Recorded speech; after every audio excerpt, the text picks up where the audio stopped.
Hi, this is Miles. Welcome to the Goebbels Lantern. This is a Rakna-Kadaki speedrun. Unfortunately, my capture card won't output audio, so in return, I'm going to talk over the run, and then hopefully you're going to be able to find some tips in it and improve your hunt times as well. Let's start by talking about Rakna-Kadaki herself and the set that we're using to beat her. Rakna-Kadaki is a bit of a strange monster. She's kind of like a puzzle. She's got 43 hit zones on her legs, and that's bad. It's just below weakness exploit, but her bum and her head are 50 and 60 respectively, and so they're good enough to proc weakness exploit. But because the majority of the time you'll end up hitting the legs, I've decided to focus on a critical eye build rather than using weakness exploit. The full set will be posted down below. Refocusing on the run, we got unlucky with the spawn. We've got her down in area 5. She normally likes to hang out in area 14, and so we had to slide all the way down area 10, which is a long way, but we did get an attack Spirit Bird out of it, and so swings and roundabouts. I could have definitely been more optimal with the attack buffs and getting the wire bug. I wouldn't normally use the attack buffs in a casual hunt, but they're useful here because it's a speed run. But the wire bug is really crucial for good hunt times. I should mention, even though my armor set is built around attacking the legs, you want to be hitting the head as much as possible. So it's worth paying attention to what moves she does to see when the head's vulnerable and where the head's vulnerable. I got hit by that roar, which isn't optimal, but it's not awful either. It's a great window of opportunity to just reassess the fight, check my health, check the sharpness, and then for Rakna-Kadaki specifically, which legs I'd hit most to know which ones are closest to being broke. Almost right on cue, we've got our legs broken and we're starting the second phase of the fight. Rakna-Kadaki starts to web up her abdomen, so I decide to sharpen and reproc protective polish, and then it's just about attacking the abdomen as much as possible.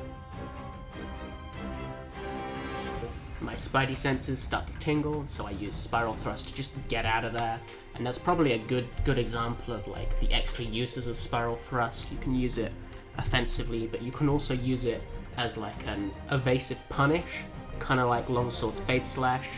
You get out of there, but you can zip back in and do some damage. I'm moving areas while on Rakna-Kadaki.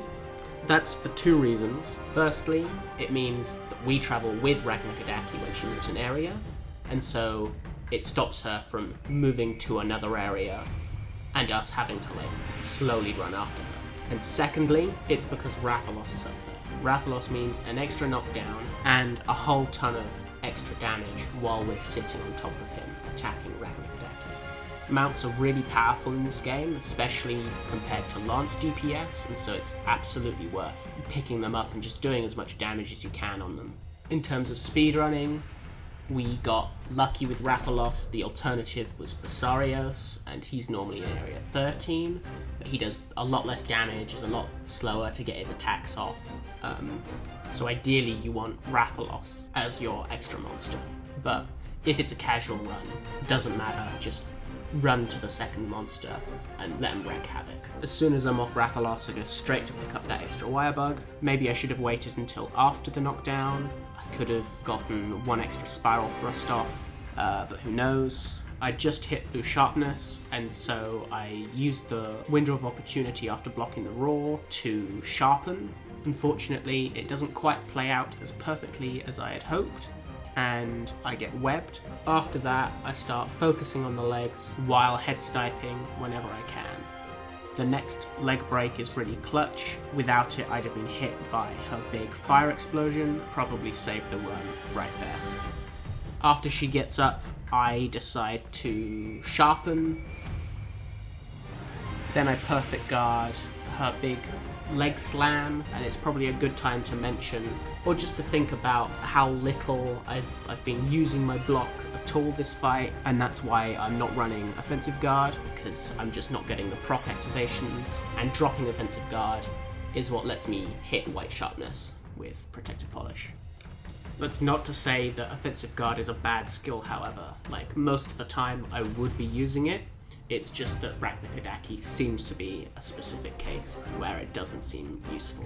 I notice that my health is kind of low. In my mind, I know that the cats haven't triggered a paralysis yet, and so I know that that should be showing up soon. And I basically have to make the decision of whether or not to heal now or hold out until that paralysis. As you can see, I chose to heal.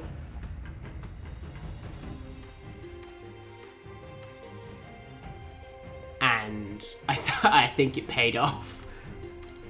Then we get the cat paralysis, we get a bit of damage off, and then we get the notification that the monster is ready for capture. And that's that.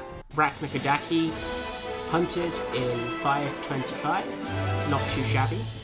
At time of recording, the current world record for Rakna-Kadaki is a 6:58, so this is a world record, which is pretty cool.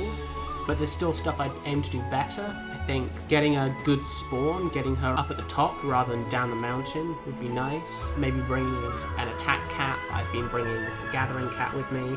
Overall though, I'm quite happy with it. 5:25 is a good number.